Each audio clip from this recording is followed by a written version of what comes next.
Yo, it feel like 95, Sachi on my body, Biggie, Jigger, Puffy, all that ballin' is a hobby. And I'm wildin' in my wallies, and them valleys, no Pilates. More weight get you more wet, nah that's these Spumante. My crystal ball, I see crystal, I crystal y'all with that. I saw the sign like Ace of Spades, that Ace of Spades, get crack me like cheers to the money guys, the Willie niggas who buy them bottles, and then they spill these liquors. Yo, salute my dude, I see you dawg. 5 bottles, 1 dick, why I need 2 bras? I know I'm out of line, but love is shower time. You know it rose rain when your cloud is 9. Get off that high ass hussy, this a private party. Been on my dick too long, your breath on private party. You gon' be nice or naughty, these walls on priceless Audi. This the upper crust, fuck is up. Over and done, overdose. Yes, we did it again, sippin' with no remorse. We gon' do it again, and we gon' do it again. What we doing again? The most. Welcome back to Visionary Movements LLC presents the podcast Who Cares? Look at the date right there. Today is December the 14th, 2017. My name is John Ross, and to my immediate left, we got Toccara Taylor in the building. Yep. What's going on, T? What's up? How you? I'm good. How are you? I'm well. Good. I'm well. I'm well. It's good to be back Absolutely. in the fold. To my immediate right, T, we have a special guest to the show. Yes, we do. This woman right here, I'll introduce, and she'll introduce herself later on in the show. This woman right here I work with. And ladies and gentlemen, welcome to the podcast, Miss or Mrs. or Miss Desiree Waller. How you doing? All right. I am doing great. Thanks for having me. I'm excited. This is episode 11, ladies and gentlemen, and I want to start the next 10 episodes off with a gift, okay? And so I remember saying a while ago, when we get it all in order, I'll be able to print these Lutz tees and hand them out like, you know, like up-and-coming companies do when they want to get people involved with their movement. Mm-hmm. And so I brought you a gift, Coach. I brought you a gift, and it's right here. It's a navy blue Lutz tee, you know. So you take that and you enjoy it and you wear it and rock it, and, you know, you can tell them where to get it from. Thank you. I'm glad to represent the brand. No doubt, no doubt. Let's get a couple of hand claps for that one. I was really about to clap. The audience is clapping. So, what is going on, y'all? First and foremost, I want to start the episode off by saying welcome back. Yeah. Congratulations are in store to the Houston Astros for winning the first World Series title in history. In Astros history. But more importantly, during the break from the podcast, I got married. Yay! October the Should we go again with them? Yes, you definitely need to. I got married October the 21st, 2017 to the love of my life, Mrs. Kizzy Ross. And oh, she's no longer a farmer. yeah, well, I'm always call her farmer, but you know, she's on my side now, so. Yep. Beautiful ceremony too. Oh, I appreciate that. Oh, it was I appreciate beautiful. that. I appreciate that. You know, we a lot of sweat and tears went into it. You know, grinding and working and working and working and working. So to see it unfold like that, it was a beautiful occasion. I was emotional the whole night. You know what? You held it together really good, though. Yeah, my brother under me, he might be ordained or something. He was just speaking, and I was just in the corner. My nephew was watching. I was tears in my eyes, and you know, he was speaking at the toasting ceremony, and tears in my eyes. Then it was just too much. He was just, you know, I could just feel the presence of God in him that night. So I was just appreciative of his words and appreciative of everybody attending. That's sweet. Aww. So Mary, man, so I tried to get, normally I try to fidget with the mic, and I looked at all the past episodes, and I ain't had my ring in that one, so I finally got the ring, the ring that matters. But enough about me, man. I was excited to do this episode with you two ladies, and we'll get off into it. I was excited to do the episode because when I would talk to you about Coach T, and then I would talk to Coach about you, T, y'all had so many similarities. Right. And I thought that it would be great to have you two come on and we talk, because there's a section of this world that doesn't know what's about to happen with y'all, and I want y'all to talk about it, because I watched that video you told me to watch, and it was very stimulating, interesting. And I even tried to talk to my wife and say, hey, would you consider it? And you know, we're still talking about it, but yeah, I just wanna get into it. I want to get into the gist and the history and why you guys have decided to go that route with having your children. So, first and foremost, Coach. Yes, sir. Talk to us about you. How you doing? I'm doing great. Start from the beginning, man. Start from what side of town you from, everything. Oh, wow. What side of town I'm from? I'm from the Southwest A-Leaf, Texas. Let's get some hand claps for that one. Let's get some hand claps for that one, because usually we don't get any Southwesters on here. You know, it's all North Side people. You know what I'm saying? So it's good to have you here. It's good to have you here. Okay. Had to be specific. Okay. Usually when people say to tell them who you are, they start running off what they do. And so I specifically decided that I did not want to do that on this show. Okay. Because I'm not what I do. Okay. But I will lead off by saying that I'm a spiritual being. Okay. Having this human experience. Okay. And as I am having this human experience, I coach. Okay. Not just sports, but life. Okay. Right? Okay. And so I'm just glad that we ran into each other and met, and now we're able to do this and handle this business. And now I met this amazing woman so far, and we actually met each other based off of you. Okay. About to get married. Okay. Okay. That's how this all came into fruition, right? Yeah. Well, what happened was I told Coach about the episode, and she said that she was feeling your vibe. And I said, you know, y'all could, well, first of all, Coach, to me, T, she reminds me of my younger sister. You know, lean, athletic, long face. They have similar features. My baby sister and her. And you know, to see how passionate she was about coaching, to see how good she turned out to be. I mean, I didn't watch her growing up, but just to see her experience in talking to the girls and telling them where they needed to be and how they need to become better. My sister was the same way in her own sport. Come to find out, Coach Waller played ball in high school too, right? My sister played ball and got a scholarship. She got a scholarship to do her thing, but they both got the same demeanor. So she really reminded me of my sister. And so I met Coach this past summer, this summer that led into the 2017-18 school year, and she just put me on. She put me in a place where I needed to be financially so that I could get where I needed to go. And, you know, I'm very appreciative of that. So, you know, I told her I'd hold her down during the season, and that's how we linked up. But she actually saw the episode, one or two of them, and she said she was feeling your vibe. And I said, you know what? You kind of remind me of T. Y'all got this glow about y'all, you know, how y'all move and how y'all maneuver, and y'all kind of similar. So I need to put y'all in the same room together. Right. Go ahead. And what happened after that? As far as like, so y'all met, you and T met. Yes, we actually met. Well, the first thing you told me that she was using a midwife. Okay. So I asked, of course, who is she using? I go to the birthing place where our midwife is a FUA. And you said, oh, that sounds familiar. I think you texted her that day, and she agreed that this was true. And so that was another one of those things. I was like, ding, ding, ding, we have to get together. We think alike in some ways or another.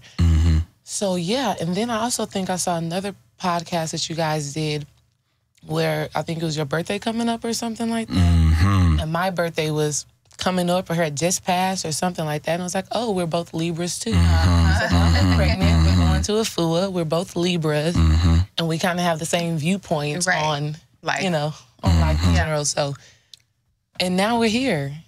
And now we're here, and I'm excited about it. You have been excited about this for a while. I've been, you know, I've been talking about this since October. Yeah, and Coach told me, she was like, you know what, you just gotta, it's gonna happen when it's gonna happen. And I was telling her, listen, nah, it can't happen when it happens, because if y'all drop, then we lose the mystique of y'all being pregnant. Ladies and gentlemen, both these women in here are pregnant. So the energy in here is, it's that of life. You know what I'm saying? It's that of life. I've never had a child, and both of y'all finna have the second one, right? Yeah. You finna have the second one. So y'all similar in so many ways. It just had to happen. Right. You know what I mean? It had to happen.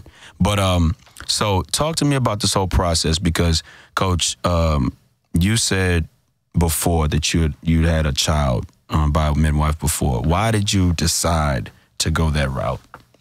Actually, funny enough, my partner Kareem was the person who actually reached out to our midwife. He was the first person to be like, I don't think I want to do this in a hospital. Okay. And so he sparked my interest in that. And so we started doing our research, and all the information that we compiled about the difference between using a midwife and going to the hospital was astounding. And like I said earlier, I know that I have everything within me to be successful at what is natural. You know what I'm saying? So You talking about birth? birth. Okay. I mean, you know, animals aren't going to doctors and getting assistance or whatever. They're just making it happen. And so I realized that there's a lot of different conditionings that we've been under, and giving birth is one of those. We're conditioned to fear it. And so, you know, I started to trust in myself and know that I'm strong enough. And like I said, after doing all that research, I was like, look, this is what I have to do. And then I met Afua, and it was life-changing ever since then. And so, yeah, now we're here, second child. And as a first-time mom, which was surprising for a lot of people.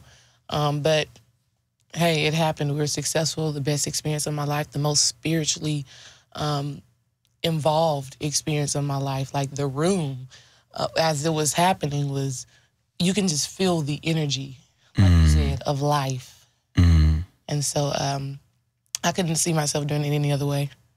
Ever? Ever. Okay. I mean, another thing, I think about my grandparents.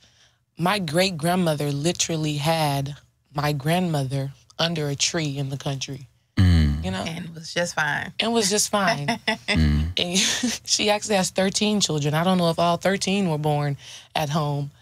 But the fact that she was able to do that one, my grandmother, the way that she did it at home, was reassurance to me, like, okay, this is something I totally can do. So, T, you had, and by the way, normally, Coach Waller, we have my man T Foster. He normally is here with us. That's Toccara's oldest son, first child, and he comes through, you know, just to give him a little experience of how it is. You know what I'm saying? You know, kids don't get the exposure that they need, so we provide him the platform to come on here every episode and basically just talk to the world, talk to our community, and express himself a little bit, learn to do so. But you had T in the hospital. I did, Okay. unfortunately. At that time in my life, I couldn't afford to go to a birthing center. And so if I did, it would have been one that was in the Woodlands. And I mean, I feel like I'm sort of glad that I didn't go, because I don't think their energy would have fit with me. But with Talib, I had to get my pregnancy induced due to developing pregnancy-induced hypertension. I was under a lot of stress. There was a lot of stuff going on. But went to the hospital. I did not want to get an epidural and didn't get one. I went in with the mindset that my body's designed to birth a child. I don't need to have some type of foreign substance pumped into my body that's going to deaden my nerves and my sensations. And women have been having babies since the beginning of time. So that made absolutely no sense to me ever. So, but they administered Pitocin, which is an artificial hormone. It's derived. It's pulled from cows, is what it is. So it's supposed to make your contractions start. And so what I've learned later is that it makes the contractions hit harder. So after meeting Afua, of course, years after I had Talib, she was saying, if you could go through natural birth with Pitocin in your system, then there's no doubt in my mind that you won't be able to handle this here at the birthing place. So, I mean, she was like, you have a proven pelvis, you'll be fine. So, I mean, I'm glad that I met her. I'm glad that this is going to be the experience that I'll have this time around. But I'm hoping for a water birth. It just depends on if the baby lets me. And you've already had a water birth? Actually, no. My son was not born in the water. Okay. I was in the water. 2 different times as I was in labor. And, you know, sometimes if you take a hot bath, after 20 minutes, it's like, you got to get out of here. I'm sweating. It's way too much. So we started off in the water and was making progress.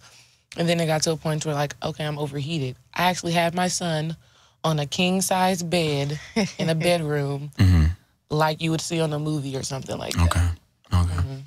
So I guess when I brought the idea up to my now wife, you know, that, you know, every time I said it, it kind of makes me smile and stuff. That's great. I brought that idea up to my new wife, and she said, what if things go wrong? How do you answer those questions to somebody who, my wife is a healthcare professional, you know, so she deals on the regular with health issues, people that are on the verge of passing and all of that. How do you convince or talk to somebody who doesn't think that having a child outside of the hospital is a safe thing to do? I would advise her to consider the fact that we are literally one of the only countries that push and promote women to have their babies in hospitals. Everybody else does it through a birthing center or at home. Things can go wrong no matter where you are. The midwives, especially Afua particularly, she's very close to the medical center.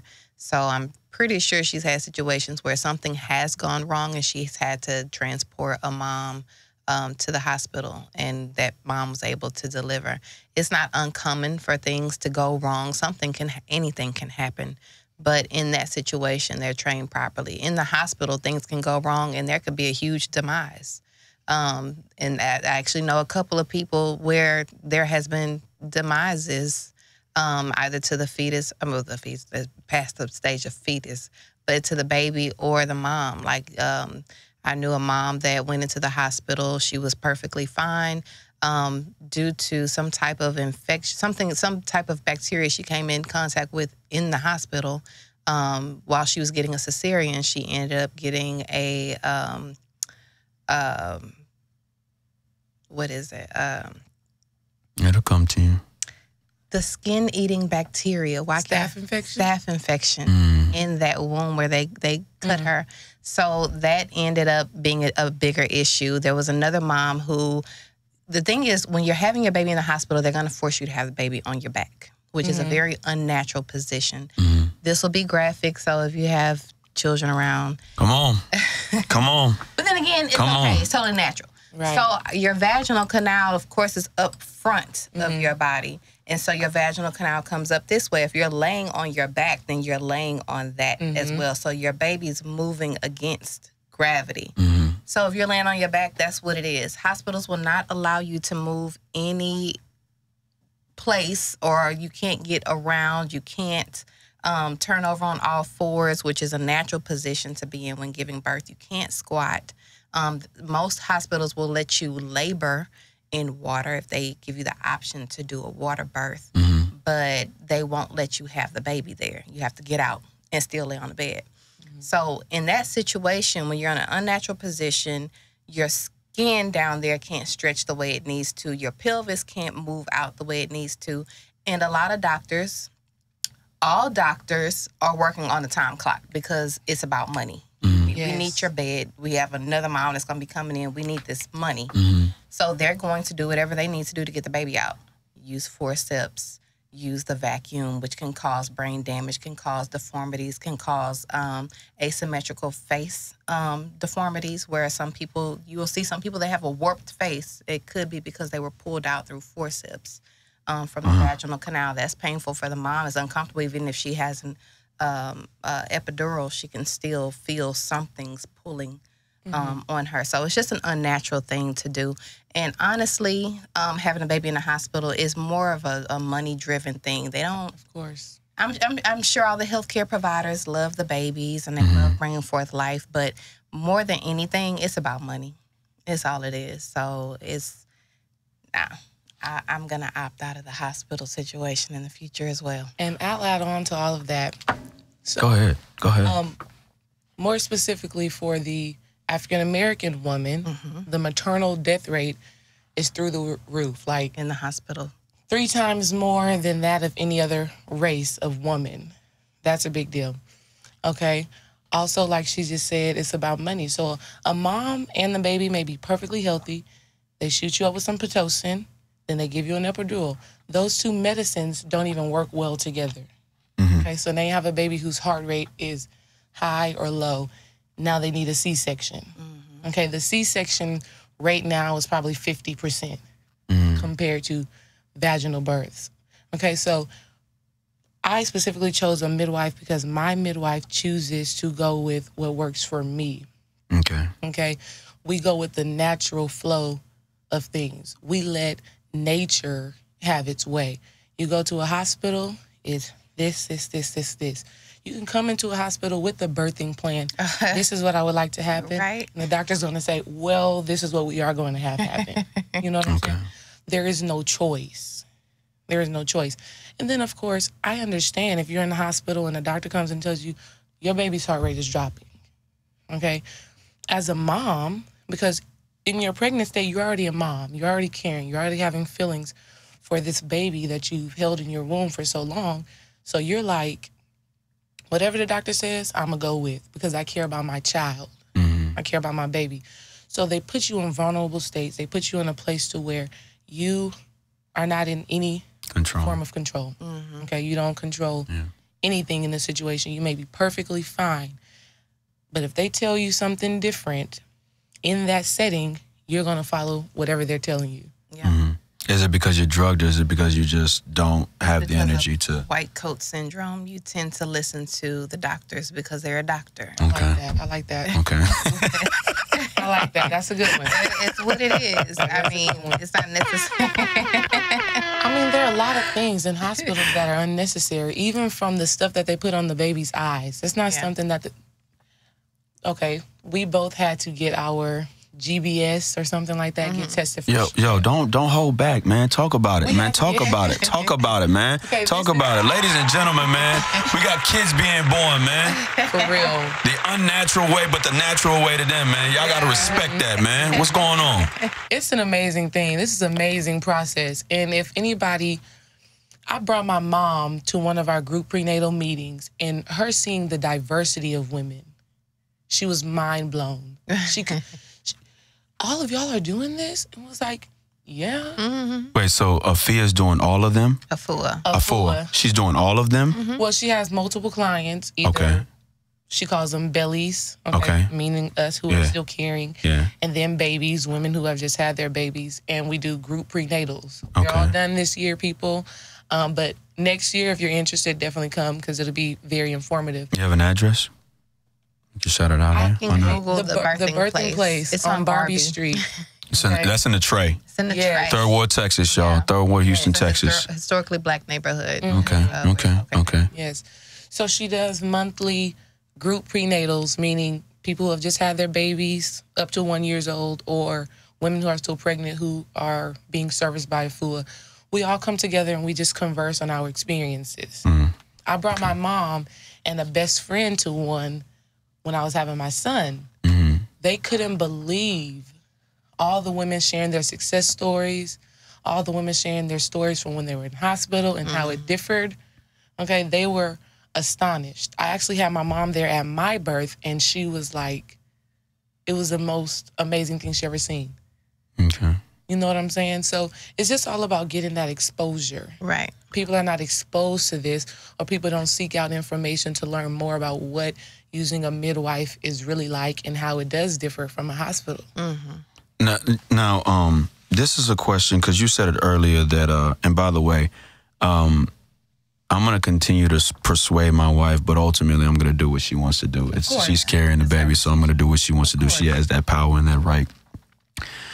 You said that Kareem researched this, right? So obviously he wanted it to happen. How did Grant feel about you deciding to do this, or is this something that y'all researched together? Grant was anti-midwife because, and it was due to ignorance. Like a lot of people are very ignorant to the process, and that's okay. It just took for him to be enlightened on it. So I explained to him, the best that I could, this would be the better route. Given all the factors, I've been through the hospital situation before, and like I said, it was natural for me. It was a natural birth, but it was just too many distractions. But what Afua did was suggest that we go home and watch this documentary called The Business of Being Born. I watched that. I have to watch that. Yeah. I watched it. And so the person that created that is Ricky Lake. She used to have a talk show years ago. Shout out to Ricky Lake. Yeah. I remember that. And she put together that documentary for people to see that she had, home births, and there was a midwife on there that actually was, the lady that was shooting it, she was pregnant. So she planned on going to a midwife. And in her situation, she wasn't able to deliver at home. She couldn't bear the pain. She decided to go in and go to the hospital. And I mean, some women feel that way. More than anything, it's more of a mental thing. Your body is able to handle it.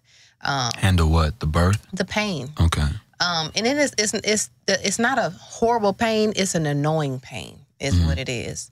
But once Grant watched that documentary, he was like, dang, okay. Yeah, we're not doing a hospital. The documentary was about an hour and 40 minutes. I got through about 40, 50 minutes of it before I had to turn it back off, but not turn it off, but do something else. Yeah. Okay, so it was an interesting documentary, and of course, in all of the places that it was in New York City. Right. Right. So, I mean, I don't know if that's does it have a particular region that people are more prone to do midwives, or is it wherever, whoever's enlightened about it? Whoever's enlightened about it. It's in this country, whoever's enlightened about it. I know in the UK, I think 80% of their births happen with a midwife. Certain countries within Africa, most likely a midwife, or the community person that is designated to deliver babies and stuff like that. They rarely go to the hospital for something like that. Right. But the main thing I do want to say is that the first time I walked into the birthing place, which is where Afua is, it felt like life. That's the same thing that you said. That's the same thing that you said, but to me. Yes. Okay. For sure. It has this energy that feels like life. She used the word energy as well. But when you walk into the hospital, one time for the word energy. One time for that word. Okay. But when you walk into the hospital, I mean, it's a given. People can get well in the hospital. People can go home healthy, from a hospital. But deaths frequently happen in hospitals, and people don't go to hospitals typically until they're sick.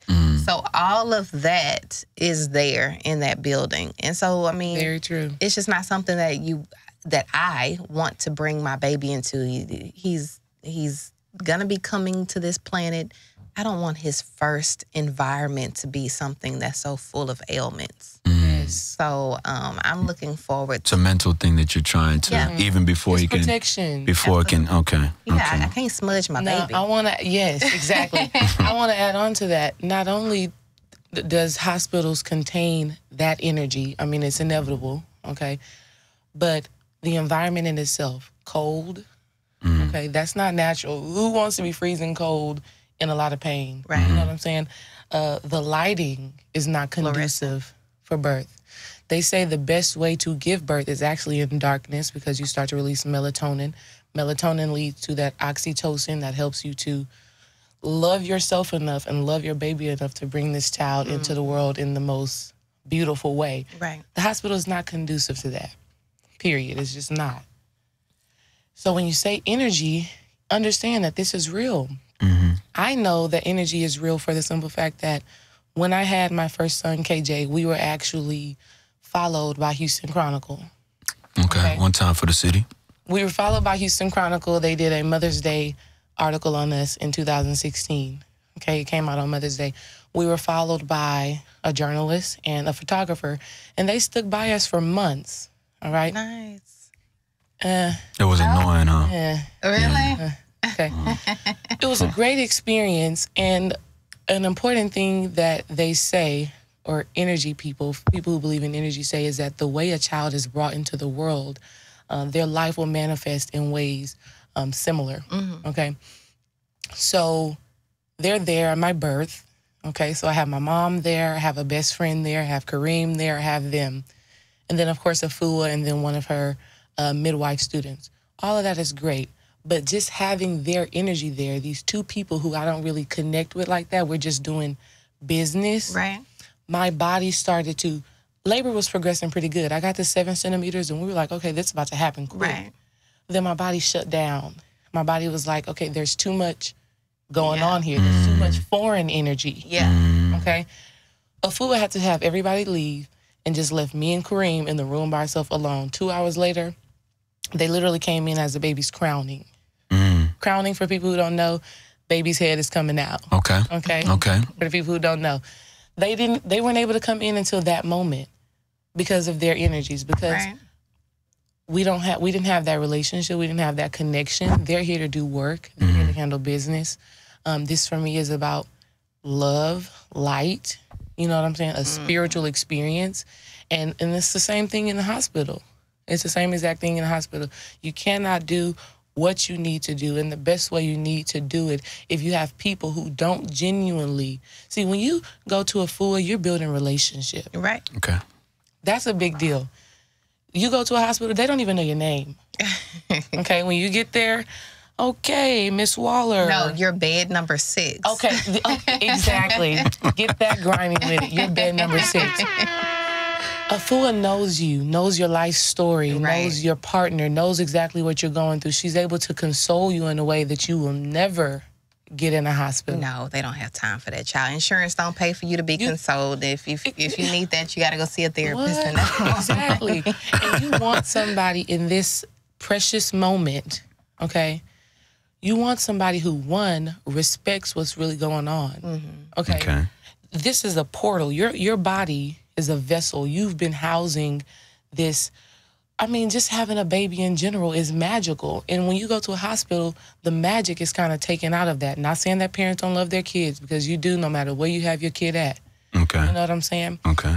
But there's magic in first knowing and understanding that something miraculous really just happened. Like, you've brought something from the spirit world to this physical form. right. Okay? And now as you're birthing this child, this is a gateway opening up, if we want to be real about it. This is a baby coming from spirit to this physical form. You know what I'm saying? And you want to embrace that 100%. You want to feel that. You know what I'm saying? But you go to a hospital and it's because there's so many people in and out. You got a new face here. Okay, you got the nurse on the night shift. Right. Baby didn't come on the night shift. Now you got the morning shift nurse. Right. You know what I'm saying? Those are things to really consider. I had a friend who had a baby in the hospital, and I just so happened to walk into the room as she was she was crowning at that time, and the nurse was like, get out. I mean, just attitude, energy. Right. You know what I'm saying? And you don't want to deal with that in this precious moment. Right. Yeah, that's very true. I what I always suggest for women to do who are having their babies natural, before, or if you plan to, learn to meditate. Oh, yeah. Learn to take yourself away and take ownership of your mind, and you can travel wherever you want to. So when I was in labor with Talib, I was in Jamaica, probably Belize is where I was. So I was by this waterfall, and Wait, you had Talib? This is here, her imagination. but in my mind, I'm because wildin'. this helps me. For yourself. One time for that. See, my bad. I'm wild. I'm like, damn. I need you to follow us. I need you to follow us. We in Jamaica already. Okay, we in Belize already. It was Belize. I was in Belize, and so I'm by this waterfall, and I'm feeling the midst of that. There's this, lush green landscape around me. There's these exotic flowers, and that's just how I'm getting through what I'm feeling. And that literally dulled the pain that I was feeling. It dulled it. So I'm there, and I'm just breathing, and I'm calm. And my mom was like, "Why is she?" Asking the nurse, "Why is she not screaming and stuff? Why is she?" And so the nurse was like, "I don't know." She said, "It seems like she's going through a process." So every time a contraction hit, I would just kind of rub my leg a little bit and just breathe. Why is she rubbing her leg? Is her leg hurting? And so I'm not answering anybody, and I'm there, but I can hear. So what broke it is the nurse, and I guess I'm taking too long for her. So she started tapping on the bed. She was like, and I was like, can you stop? Right. It just brought me back. You done made it to your happy place, and she done pulled you out of that space. But it was literally like once he started to crown, that what you feel is the urge to push. Mm-hmm. So it's literally, you'll hear women say, "Oh, it feels like I have to take a bowel movement." No, it doesn't. It's like it's something else in your body that's like push, and you push from that portion of your body. And so, and that's coming from your cervix. It's wanting you to push. So as soon as I did that, she was like, "Oh, that was a really good push. I'm going to go get the doctor." So, she leaves out. She calls the doctor. Then in comes the doctor and a whole sea of people. Right. And I'm like, okay. So I'm dealing with that. But, I pushed to a certain point where his head came out. And so the doctor was like, "All right, you got to keep on going. Keep going. Come on, hurry up." And I'm like, no, I don't feel the urge to push.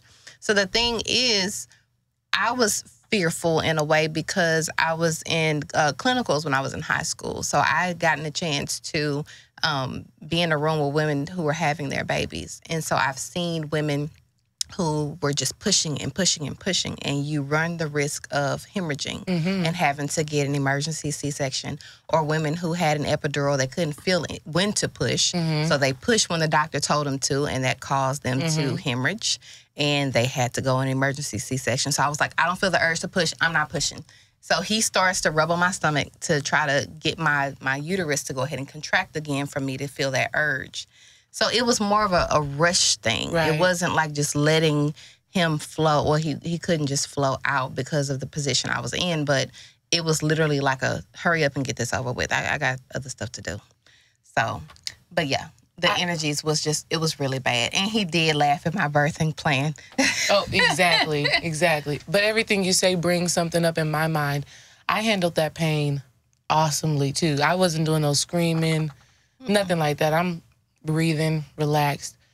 But what you said was being able to take yourself to a different place in your mental state is how you even come to be able to decide that you want to use a midwife. Right. You know what I'm saying? Yeah. You have to have enough knowledge about yourself to know that that's something that you actually can do before you consider, okay, I think I can have a baby at home or at a birthing center. You know what I'm saying? And that's you having control over you. Okay, and knowing that ultimately your mind dictates what you are able or you're not able to do. You know what I'm saying? And so I'm glad you said that, because now I need to start deciding where I want to go for this birth. Okay, where do I want to go? Where do I want to be? I already know I'm going to have the right lighting. Okay, even if it's daytime, give me some whatever. What are the mask. Mask. Okay, I know the scents that I want. I know what I want to smell. I want to smell like some lavender. Like that's always a good help me. smell. Exactly, that always a lavender good going to help me to stay calm. I already know what I want to listen to. Let me listen to some Stevie Wonder. Okay. Let me listen to some Anita Baker. Okay. Let me listen to some love music, because I'm about to love myself. One time for them. One time for them. One time for them. One time for them. You know what I'm saying? So you definitely have to create the energy for what you want. And that's, again, why the hospital was not the option for me, because I can't create the experience that I want. You know what I'm saying? At like, all. It's not the experience that I want to give birth in. And then when y'all brought up the business of being born, I actually started having contractions watching that. On a Sunday night, we laying on the couch watching it. I think they had like a part 2. We already saw part 1. Oh, I didn't know they had a part 2. It was like a part 2 or something like that on Netflix or something. And we were watching it, and I'm just chilling, relaxing, enjoying, still kind of nervous, because the moms are being honest about the contractions and how they feel. And it's like 7 o'clock, and I'm feeling my stomach tighten up. I'm like, I think I may be having contractions. Of course, us, the age of technology, so I'm getting on my phone, Googling, what is it like? You would think that you would already know. But yeah, actually watching the business of being born is when I started having contractions. And next day, here comes baby. Oh, wow. Okay, so, yeah.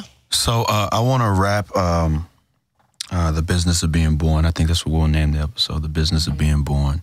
It just fits with this quote. New baby is like the beginning of all things. Wonder, hope, a dream of possibilities by Ida J. LaShawn. What do you think about that? Can you say it again? I want to really marinate on it. A new baby is like the beginning of all things. Wonder, hope, a dream of possibilities. Right, right. And that's all true. And that's why you have to take the birthing process into consideration. Because a lot of things in hospitals are happening that don't treat that baby like it is hope, a dream of possibilities, and wonder. You know, they take the wonder out of it. They take the wonder completely out of it. I actually was talking to, I don't know if I was talking to a FUA or somebody else about if a mom decides that they don't want to put I can't even think about what it's called, but the gel on the baby's eyes. If a mom decides that she doesn't want to do that, or if the mom decides they don't want to give the baby that initial shot, vitamin K shot or something that they give babies right when they're born, they're calling the social workers on you. Wow. You know what I'm saying? So that causes you to think that this has to be something more than just for the baby. Okay, there has to be some type of greater reason to why you would force me to have to do this for my child. I already got checked for GBS. We know I don't have no strep. The stuff that they put on the baby's eyes is antibiotics in case the mom has some type of infection when she gave birth. Yeah. Okay? But if the doctors are doing their due justice, okay, if they're doing their job properly, antibiotics have already been given. They would already know if the mom had something, if the baby. I don't need that. Right. My child doesn't need that. And what it does when they do that is there's a disconnection between mom and baby at that time. When that baby comes out, eyes may be blurry. They probably can't see as clearly, but they know they're looking at their mom. You know what I'm saying? You put that stuff on that baby's eyes, now you've messed up the bonding connection that they should have had immediately, which brings up another topic. After you have your baby, they put you on the chest and you have them for a couple of minutes, they're taking that baby away. They do. I held on to KJ for probably, oh God, this is deep. I held KJ for probably 2 hours before he was taken away from me. A fool wiped him down right there while he was on me. She gave him a bath after some time, and that was fine. But not only that, the placenta, if you look at it, it's the tree of life, okay? The placenta is what's feeding your baby. The placenta is really the baby's mom. Okay, when you're in the womb. The placenta is how the baby breathes. The placenta is how the baby eats, okay? At a hospital, immediately when baby comes out, umbilical cord is being cut, okay? There's still nutrients in blood pumping from the placenta to your baby after the baby is born. So now you're telling me when I go to a hospital, you just cut off my baby from some vital nutrients that he or she needed. Because if it didn't, the placenta wouldn't still be pumping this blood to him. You know what I'm saying? We kept KJ's umbilical cord unclamped for an hour. We made sure that all the nutrients the placenta had to give him was received before we clamped it and cut it. At the hospital, you out, clamp, done. You know what I'm saying? They're not... So basically, it's just everything is rushed. Oh yeah, for sure. Everything's rushed. And typically, For sure. they're ideally supposed to wait. Or the safest time is to cut or clamp the umbilical cord once it stops pulsating so much, but it's still pulsating because it's everything in your body, ladies and gentlemen, everything in a woman's body knows exactly where her baby is. A lot of women don't release milk until their baby comes. Your body knows This is true. what to do as soon as the baby comes. Because I was concerned. I read online that some women, while they're pregnant, some of them may, drip a little milk or something. I didn't have that. So I asked the nurse, I said, I'm concerned. I want to breastfeed my son, but, I don't think that I'm going to produce milk. And she was like, she just flipped my gown open and expressed the milk. So, there it is. Right. So, but my body responded to that. So the placenta is aware that the baby is now on the outside. There's a rush of nutrients that goes into the baby at that time. So it's doing what it's supposed to do. And with modern day medicine, it interrupts that. That's not to say that some people need to go to the doctor in a situation where they are having a baby. Some people have pre-existing conditions or there's something else that's going to hinder them from having their baby natural. I totally get it. We thank modern medicine for that. However, your body generally is designed to do it naturally, unassisted by any type of modern day medicine techniques at all. You're completely fine. Very true. One time for the business of being born. Yes. So, songs of the week. Songs of the week.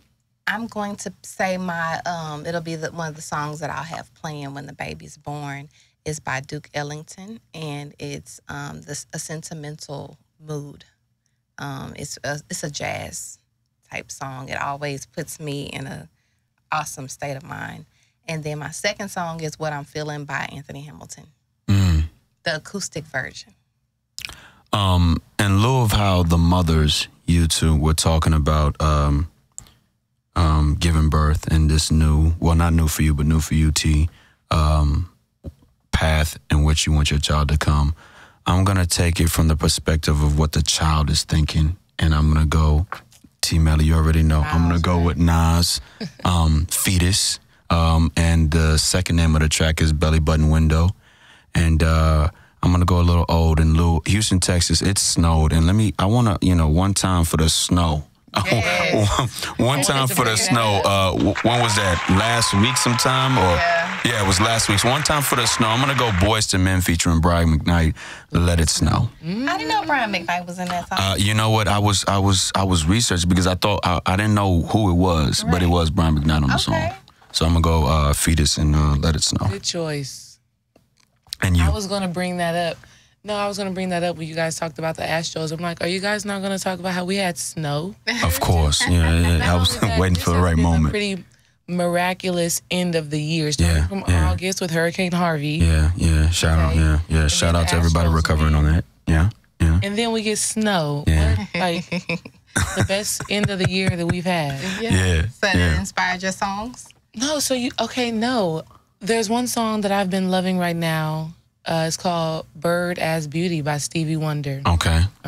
You know I love some Stevie. You know I just said I was going to have Stevie playing. You did. Something about his energy is just love. Okay, I just love the love. Yeah. And then another song that has been ringing in my head is a song that your wife actually walked down the aisle to.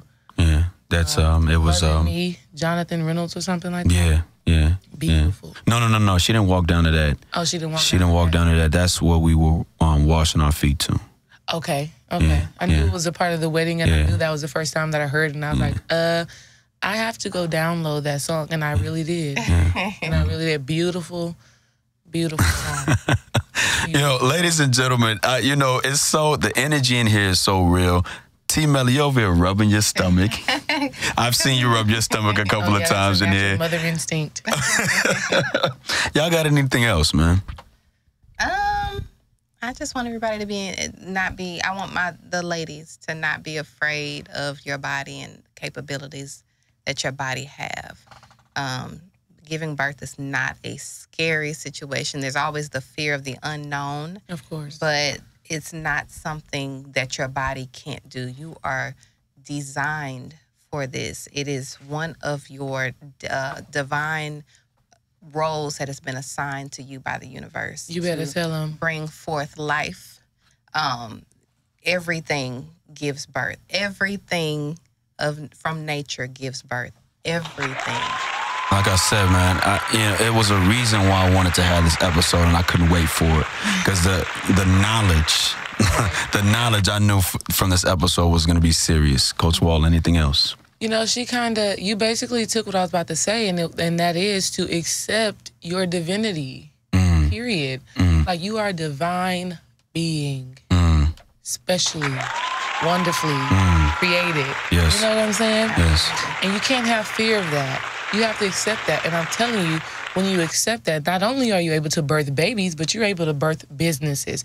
You're able to birth miraculous little kids who grow up to do amazing things. You know what I'm saying? You leave lasting impressions on people's lives. The people that you interact with. You know what I'm saying? And it's like, accept who you are. Don't be afraid of who you are and what you are. You know what I'm saying? And my first birthing experience was an eye-opening one for me. I'm like, wow, I am amazing. Yeah. I am a miracle in myself. You know what I'm saying? To be able to do this. And do your research. Do your research. You know, don't be fearful of what you may come to find. Seek and ye shall find. Yeah. Okay, that's a big deal. Yeah. You can't stay blind to things. Like they say, stay woke. Social media handles. Y'all want to do that? Social media handles. Do you want to shout yours out, or you want to shout yours out, T. Melly? I'm too controversial. Okay, look, me and you both. That's why you have to watch what you say when you online. Well, listen, I invite everybody to follow me on Facebook, Instagram, Twitter. I keep it clean. Mine is JohnJack_ on IG and Twitter. And you can follow us on Instagram at VM_LLC at Instagram and Twitter. Okay. Oh, everything Visionary Movements is on the website, visionarymovements.com. Under the apparels tab, you can get the Lutz tees. Yo, it's Christmas season. Get you somebody a gift. Get a gift for them at visionarymovements.com, man. Y'all got anything else? Nah, I'm good. No, the only thing I have is that you have to bring us back after these babies are born. I was planning on that. So that we can tell our similar but different stories, because our experiences will not be the same. Can I be enlightening. It would be great if you let me film just a snippet of it, just to throw on the podcast, just a snippet. I don't mind. Okay, Ooh, I know T. Melly wouldn't mind. So when does the baby drop is my thing. See, you never know. That's the beauty of it. This baby gets to choose their own birthday. Okay. They're not letting that baby choose their birthday in that hospital. But y'all both finna have Capricorns, though. Yeah. Yeah. Okay. Yo, like we always do it this time. Like we always do it this time, Houston, Texas, man. My name is John Ross, and to my immediate left, we got Toccara Taylor in the building. Across from her, we got Desiree Wall in the building. Until we talk to y'all after they drop their babies the next time. Peace, blessings, and this is the business of being born. And love, for sure.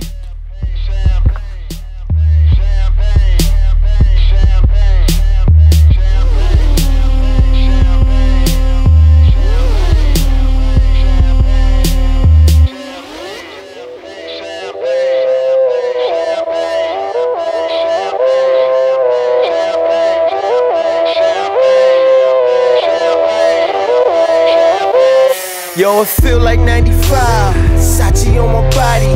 Biggie, jigger, puffy, all that ballin' is a hobby. And I'm wildin' in my wallies, and them valleys, no Pilates. More way, get you more wet. Nah, that's the Spumante. My crystal ball, I see crystal, I crystal y'all with that. I saw the sign like Ace of Spades, that Ace of Spades get cracked.